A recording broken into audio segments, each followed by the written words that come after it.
Coba bayangin ya, tanggal 28 Januari 2026, layar-layar trading di seluruh Indonesia yang biasanya hijau-merah tiba-tiba aja padam, gelap. Ini adalah hari yang bakal dicatat di buku sejarah keuangan kita, sebuah hari yang bikin investor syok dan pasar kita goyang sampai ke akar-akarnya. Oke, kita bedah ceritanya ya. Ini kisah gimana cuma satu pengumuman doang, bisa bikin Bursa Efek Indonesia anjlok terjun bebas. Dan ini bukan karena krisis ekonomi lokal loh, bukan. Tapi karena ada kejutan dari salah satu pemain paling kuat di keuangan global. Semuanya berawal dari satu angka yang nongol di layar monitor. Minus 8%. Gila kan? Dalam hitungan jam aja, IHSG kita anjlok segitu.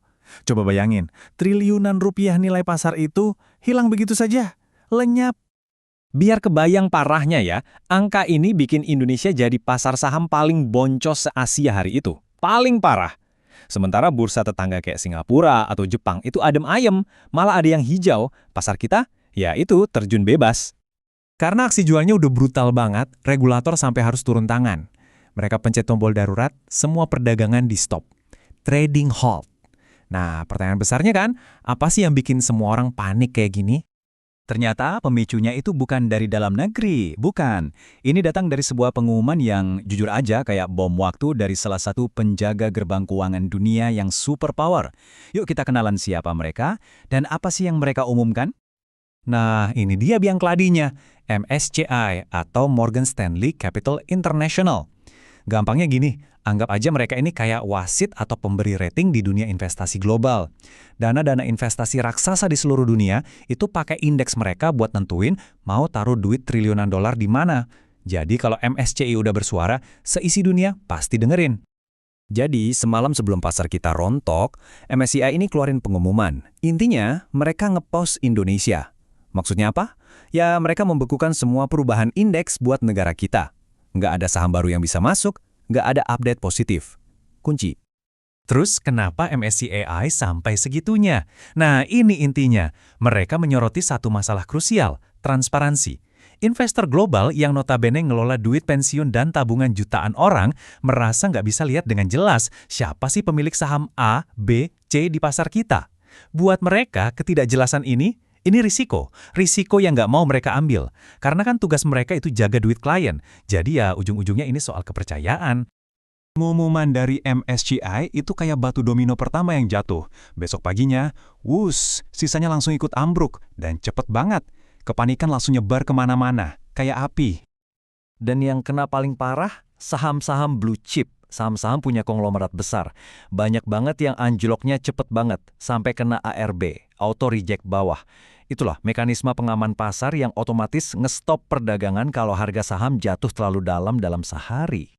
Di tengah kekacauan itu, ada satu cuitan dari investor retail di platform Stockbit yang ngena banget.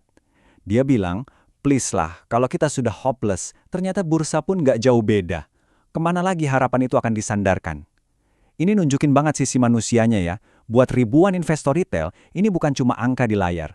Ini soal tabungan mereka, harapan mereka, yang rasanya lenyap dalam sekejap. Nah, dengan kondisi pasar yang beku dan kepercayaan investor yang hancur lebur, semua mata langsung tertuju ke regulator, ke OJK, ke BEI, semua orang nunggu apa langkah mereka buat ngadepin krisis ini.